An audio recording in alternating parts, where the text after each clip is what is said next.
Mama dulu penari jaipong, bapak pelawak dan jaipongan juga. Saya di kuda lumping tuh sebagai ratunya. Jadi kalau orang nengok saya, cantik nian, manis nian kalau nari.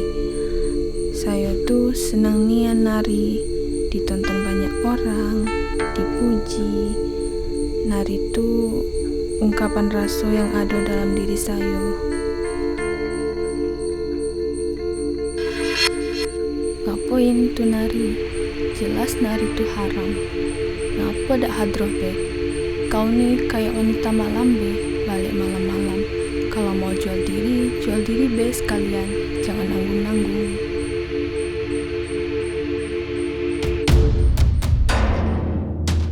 Saya mau sholat pun disuitin. Dalam masjid pun dicagil juga. Oh, sholat ya kau?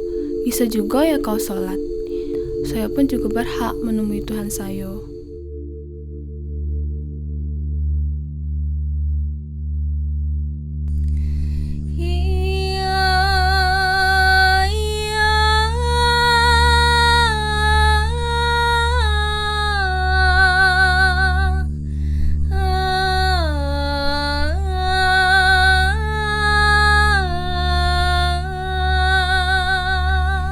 Pernah pas nyanyi ada yang nutupin saya pakai koran, ada yang lempar pakai pasir, pernah juga ditawar.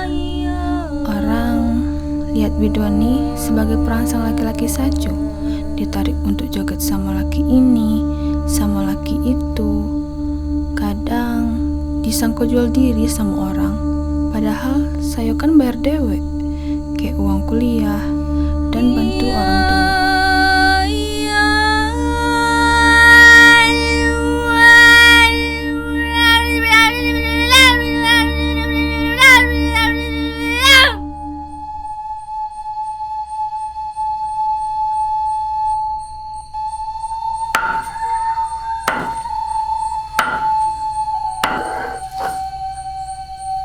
Saya sering dikatakan lonte, hitam, pendek, jelek, sering disiksa, dijambat, diinjak kepala, dijedotin ke dinding, sampai badan saya balu-balu. Tapi ketika nari pakai kemben, dikatain cantik, saya cuma bisa diam, karena pasti saya juga yang kena. Takut putus sekolah, takut mama saya kecewa di rumah.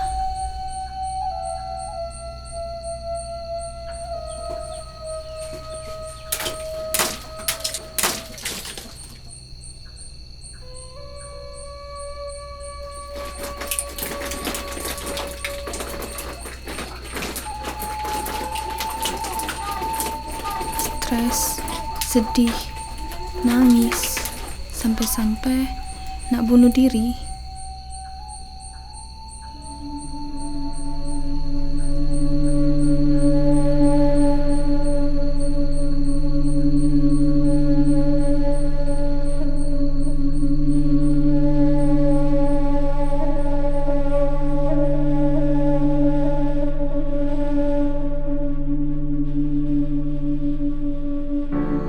Jangan ngatur cara orang beragama. Terserah dia sama Tuhan kayak mana. Yang dosa dia lah yang nanggung dewek. Kan dia dak ganggu orang lain.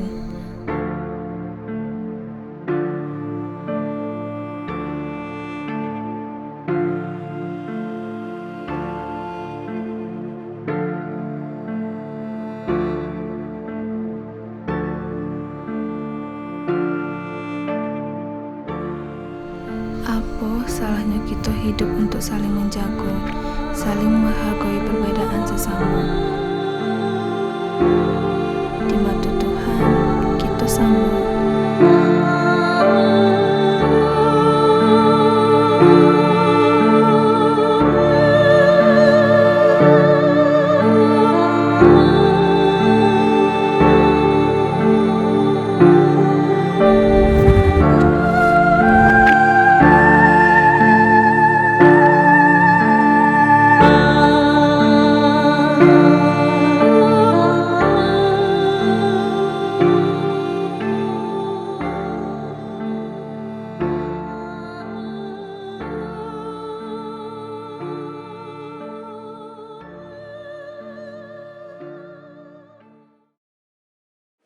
saja kini berganti. Itu kan Ega kalau mau tidur mama setelin lagu itu.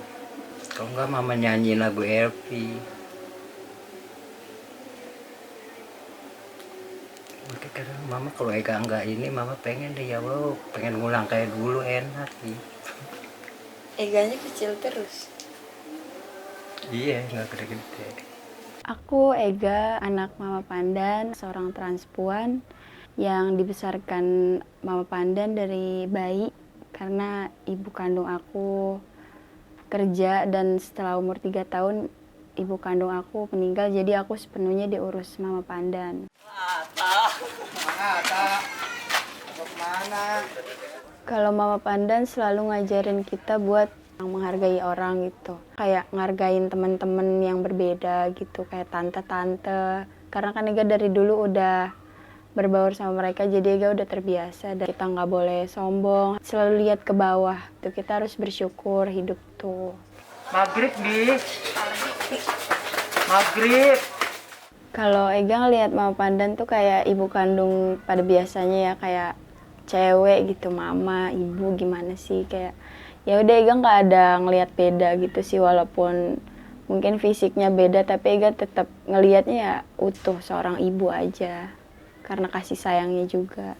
Berkesan banget ya, kayak mama tuh bisa jadi ayah, bisa jadi ibu, bisa jadi temen juga kadang kalau cerita-cerita gitu, jadi bebas aja gitu kalau sama mama, nggak ada batasan. Tapi kalau lagi jadi orang tua ya mama tegas gitu.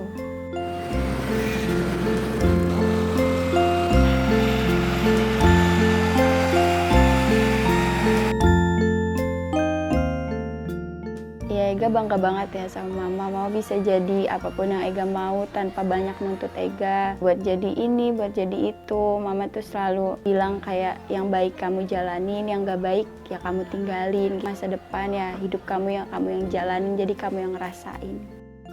Di Kampung Duri tempat Ega tinggal itu padat banget ya. Banyak orang, banyak kontrakan-kontrakan sempit gitu, kecil padat gitu. Banyak transpuan, tante-tante yang tinggal di sana ya, kayak mereka tinggal buat tempat tidur, tempat tinggal mereka buat kerja gitu. Dan mereka juga kadang sering pindah-pindah kontrakan karena juga sering didiskriminasi ya sama warga-warga situ gitu. Kadang mama juga ngebantu ngejelasin ke warga gitu. Mereka nggak salah, mereka cuma tinggal doang gitu. Hebat ya mereka tuh, udah dicaci, udah diapain sama warga gitu. Mereka tetap berjuang buat hidup mereka yang lebih baik gitu. Kadang Ega juga kasihan ngelihatnya gitu. Padahal mereka nggak salah apa-apa, mereka cuman nyari duit buat keluarga mereka dan buat mereka sendiri. Tapi mereka selalu dicekal gitu. Kayak mama gitu nggak pernah sih. Kalau dari tetangga gitu nggak pernah. Mungkin mama bisa nempatin dirinya buat bisa dihargain sama orang. Jadi mama tuh nggak pernah disepelein gitu. Cuman kalau Ega sendiri sih pernah ada pengalaman gitu. Ada yang deketin Ega gitu dan dia jauhin Ega cuman karena mama Ega gitu. Dia ngomong kayak, kamu cantik sih tapi keluarga kamu kurang gitu. Jadi ya udah nggak apa-apa gitu. Itu salah satu diskriminasi sih menurut Ega ya. Selagipun kalau emang gak ada yang mau deketin Ega karena mama begitu ya nggak apa-apa gitu. Karena kan mama orang tua Ega gitu. Jadi ya udah nggak penting juga orang lain gitu. Kalau buat teman-teman mama ada ya dapet diskriminasi kayak dari tetangga gitu. Misalnya pulang malam selalu diomelin atau berisik gitu. Kadang juga dilemparin batu gitu. Salah satu diskriminasi di lingkungan Ega.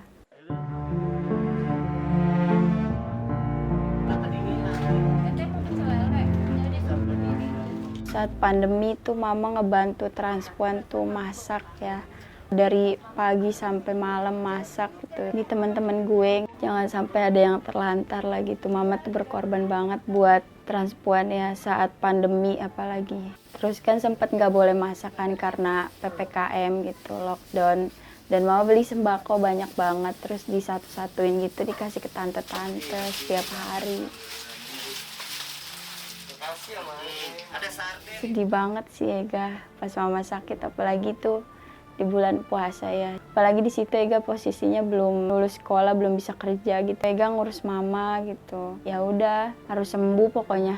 Yang ada di dalam pikiran Ega pas mama sakit tuh biarin terlantar, yang penting emak gue sembuh dulu. Yang paling penting tuh kehidupan mama yang lebih baik ya. Di masa tuanya nanti mama udah hidup enak gitu, nggak perlu lagi susah payah nyari kerja, nyari duit buat Ega, nggak perlu. Jadi Ega pengen ya udah mama tinggal nikmatin yang Ega kasih gitu. Kan mama pengen naik haji ya, semoga aja bisa mama naik haji atas keringat Ega sendiri gitu. Ega mau kuliah jurusan hukum biar Ega bisa ngebela hak-hak transpuan yang ditindas. Stop diskriminasi ya terhadap kaum transpuan. Kalau emang kalian gak mau sukai, minimal kalian hargai aja. Kenali dulu lebih jauh, jangan asal bertindak yang tidak senonoh terhadap kaum transpuan.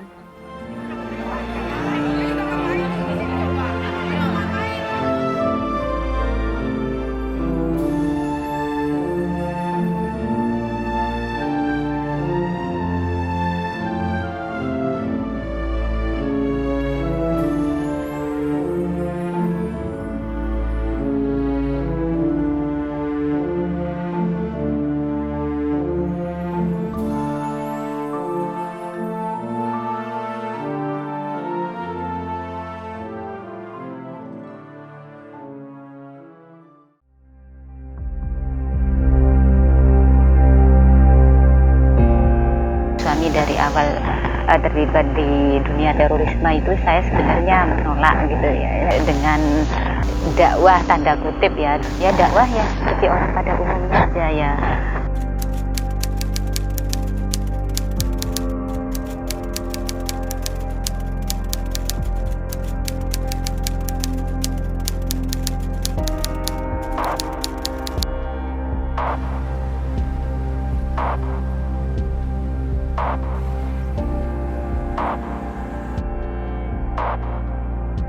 Ketika pertama kali tahu suami ditangkap ya bingung gitu ya. Kan posisinya suami itu ke Jakarta gitu ya, mau sambang saudara gitu. Setelah beberapa hari saya lost kontak. Ya.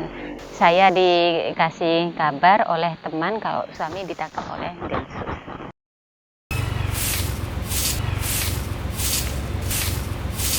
Yang ada dalam benak saya itu bagaimana finansial ke depannya ini. Anak-anak masih kecil-kecil yang nggak mungkin saya tinggal. Selama ini saya ini kan memang bergantung banget gitu ya. Baik secara finansial, psikologis ini sangat bergantung kepada suami.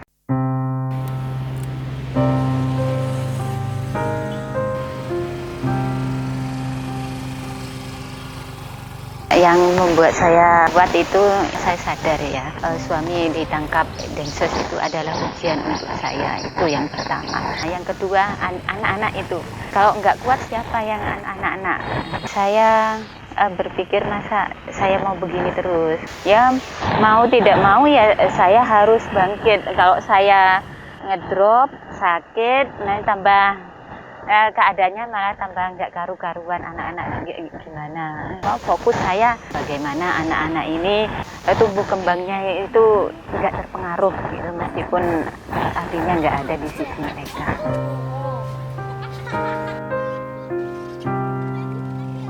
Setelah beberapa waktu kan saya rahasiakan gitu ya dari anak-anak. Ya capek juga menjawab pertanyaan anak-anak itu, dan anak-anak tidak puas jawaban saya, nggak puas.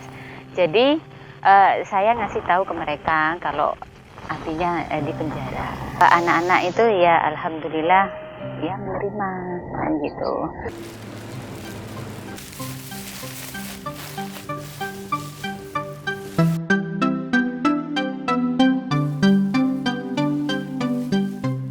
Hal positif yang saya dapatkan itu menjadi pribadi yang lebih kuat gitu ya. Saya bisa mengelola emosi saya sendiri, terus saya bisa mencari finansial sendiri meskipun ya ala kadarnya.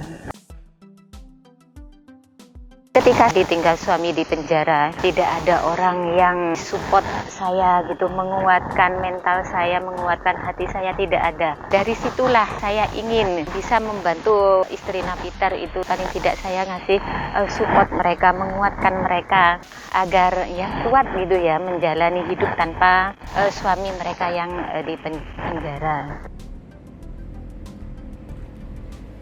Setelah suami bebas dari penjara, alhamdulillah Allah membuka hati suami saya untuk bertobat dari jalan yang selama ini diambilnya.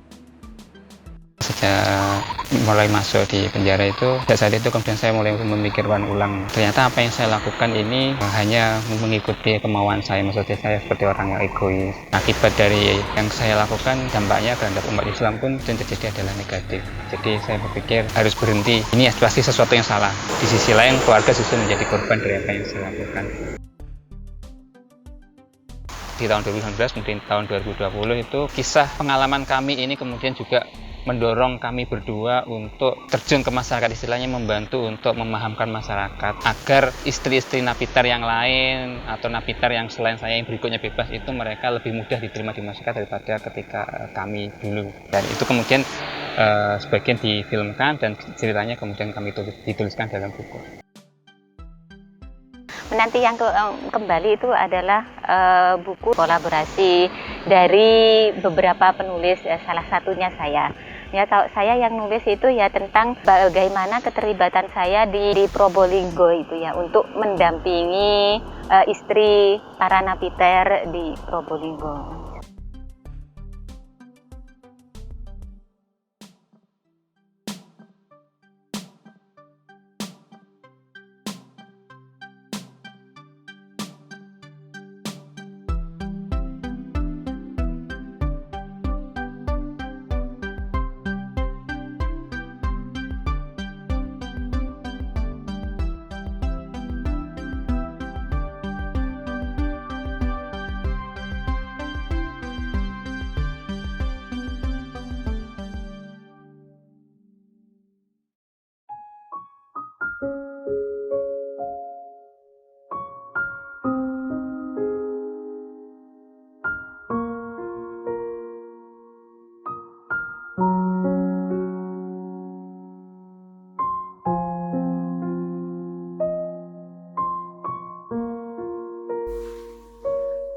Di awal keluarga saya menolak, terlebih orang tua saya. Kalau mau tinggal di rumah, silakan berpenampilan laki-laki. Tapi kalau ingin seperti perempuan ya, silakan angkat kaki dari rumah. Dengan penampilan seperti ini, tidak mudah untuk mendapatkan pekerjaan dan masih banyak tempat kerja yang saya lamar. Tapi tetap hasilnya nihil. Saya mendapat penolakan. Dulu pernah saya melamar di konter handphone.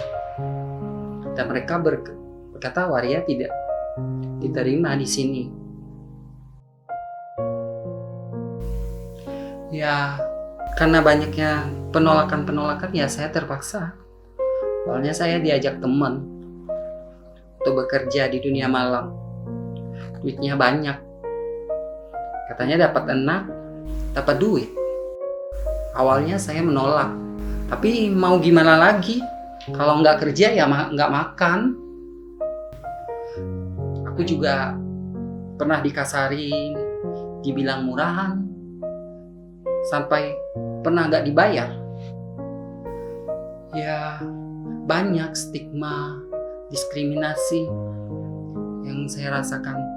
Saya pernah diusir dari kos-kosan, dikata-katain pembawa sial, merusak moral, merusak generasi, sampai dibilang penyebab bencana. Saya pernah hampir mau bunuh diri, karena akal saya waktu itu sudah tidak sehat, karena banyak tekanan-tekanan. Tapi di situ saya berpikir lagi, kalau saya mati, tentu pandangan-pandangan buruk dari masyarakat tidak akan hilang dan akan tetap terjadi. Sampai saya terdorong untuk bangkit dan motivasi dalam diri dan teman-teman saya untuk memberdayakan diri saya sebagai transgender, untuk membuktikan kepada masyarakat bahwa transgender juga manusia yang punya hak setara dan mempunyai kompetensi yang bisa berguna untuk masyarakat. Saya ingin dipandang layaknya seperti manusia di mata masyarakat, karena saya punya perasaan, ingin dihargai dan dihormati, karena saya bukan binatang.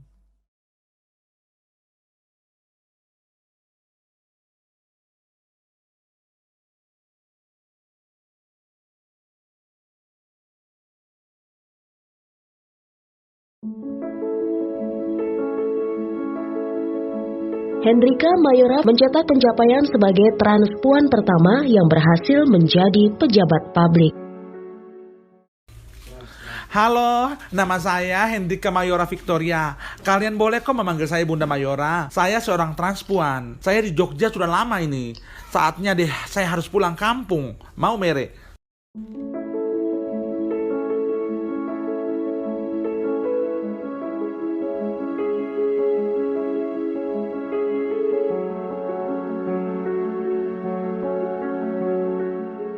Halo, Bapak, Mama. Aduh, minta maaf, saya baru datang. Selama tidak ketemu, bagaimana kalian punya kabar?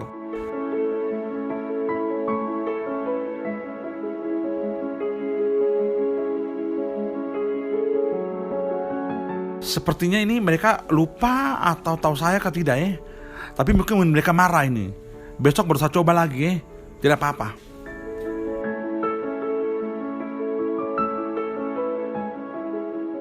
Kau nih laki-laki juga kau dandan. Kau pikir masyarakat di sini terima kau kah? Kau alamat kau puka ke bawah parang belah kau di sini. Ih, kamu ini kenapa kak? Sapu salah apa? Tidak apa-apa, Bunda Mayora. Kau harus semangat. Semangat! Biar dorang tolak, kau usaha terus ya. Semangat.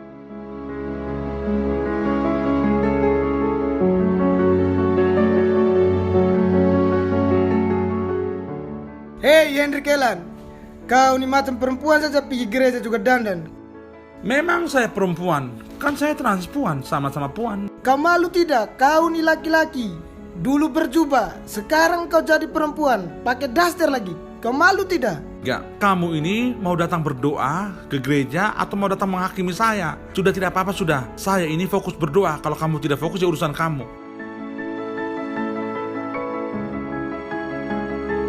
Kami tetap panggil kau Hendrikus Kelan, bukan Bunda Mayora. Buat malu saja laki paksa perempuan. Saya sadarkan kau dengan cara apa? Sekolah tinggi-tinggi percuma. Pulang hanya datang jadi varias. Bahkan buang ijazah itu.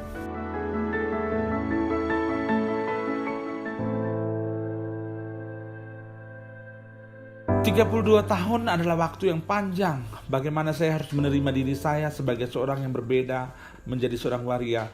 Dan itu waktu yang sulit, karena saya harus jujur dengan diri sendiri. Saya mau bunuh diri, menyalahkan Tuhan, menyalahkan orang tua. Dan saat ini mereka juga masih membenci saya, tetapi tidak apa-apa. Waktu yang akan menjawab. Perbuatan kasih, perbuatan baik membuat mereka akan bisa menerima saya. Karena anak-anak saya latih, saya didik, dan semuanya itu indah pada waktunya. Hari ini terbukti mereka mulai tersenyum. Yang dulu mereka membenci saya. Waktu akan menjawab, Tuhan bantu saya.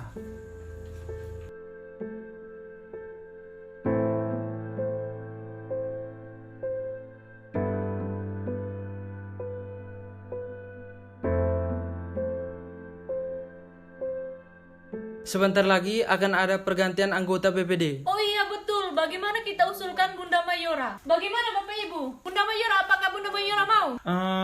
Bapak Mama yakinkah saya mewakili dusun kita untuk jadi anggota BPD? Tentu saja. Oke baik, saya akan tetap menjadi anggota BPD, tetapi saya tidak akan tinggalkan saya punya identitas sebagai seorang transpuan. Bunda Mayora tidak mempertimbangkan lagi. Nanti orang bilang anggota BPD waria, berdandan. Bapak Mama tidak usah khawatir. Yang kerja itu bukan lipstik, alis mata, rambut panjang, make up. Tapi yang kerja itu saya punya bakat dan kemampuan yang ada di dalam saya punya diri. Baiklah, kalau begitu kami dukung Bunda Mayora. Hendrikus Kelan memperoleh suara terbanyak pemilihan anggota BPD Dusun Wairhabi. Kita beri aplaus. Aduh, puji Tuhan, akhirnya saya terpilih. Aduh, terima kasih Tuhan, terima kasih semesta. Mereka sudah siap menerima saya. Woi Maria, kau tidak malu kah kau puong banci waria? Memalukan. Biar saya punya Om Maria banci tapi dia bisa bantu orang miskin, janda. Dia juga anggota BPD. Tidak kayak orang tua bisa bantu kah?